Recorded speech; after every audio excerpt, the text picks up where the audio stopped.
Hi. இந்த வீடியோவில் வந்து நேற்று சிங்கப்பூரில் வந்து போயிங் 777 ஃப்ளைட் நம்ம வந்து SQ321 பெரிய ஒரு டர்புலன்ஸ்னால் அவசரமாக தரையிறங்கப்பட்டதை பார்ப்போம். நேற்று வந்து லண்டனிலிருந்து சிங்கப்பூருக்கு புறப்பட்ட ஒரு விமானம் போயிங் 77 அவசரமாக பேங்காக்கில் தரையிறங்கியது.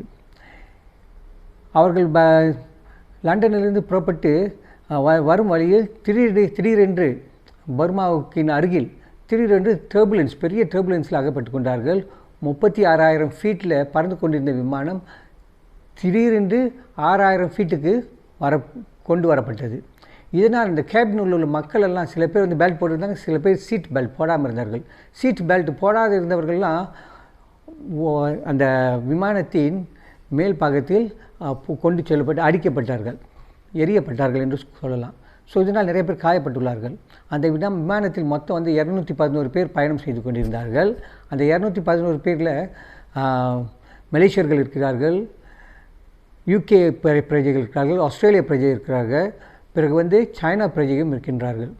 ஸோ இவர்கள் பயணம் செய்து கொண்டிருந்த பொழுது இந்த டர்புலன்ஸ் வந்து ஒரு பெரிய அதிர்ச்சிக்கு உள்ளாக்கியது. கேபினே ஒரு பெரிய அலங்கோலமான கோலத்தில் மாறிவிட்டது. இந்த விபத்தில் வந்து ஒருவர் இறந்து விட்டார். அவர் வந்து பிரிட்டிஷ் பிரஜை ஆவார். அவருக்கு வயது வந்து இப்பொழுது 73. இவர் ஏற்கனவே ஹார்ட் பேஷண்டாக இருந்திருக்கார். பிறகு பார்த்தாக்கா 30 பேரை ஹாஸ்பிட்டலில் அனுமதிக்கப்பட்டுள்ளார்கள். இந்த 30 பேரில் 7 பேர் ரொம்ப கிரிட்டிக்கலான கண்டிஷனில் இருக்காங்க. ஓகே, 30 பேரில் 7 பேர் கிரிட்டிக்கல் கண்டிஷனில் இருக்காங்க. அவர்கள்லாம் ஹாஸ்பிட்டலில் அனுமதிக்கப்பட்டு அவர்களுக்கு ரெகுலர் செக்அப் செய்யப்பட்டு வருகின்றது.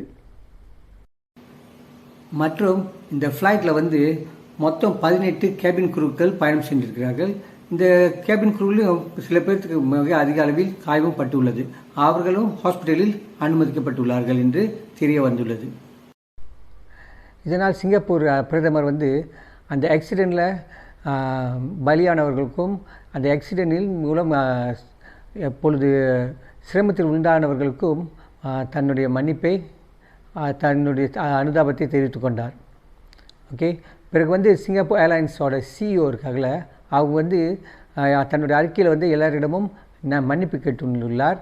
மற்றபடி காயப்பட்டவர்களுக்கும் மற்ற பிரச்சனை உள்ளவர்களுக்கும் சிங்கப்பூர் ஏர்லைன்ஸ் தன்னால் முடிந்த அனைத்தையும் செய்யும் என்றும் உறுதி கூறியுள்ளார்.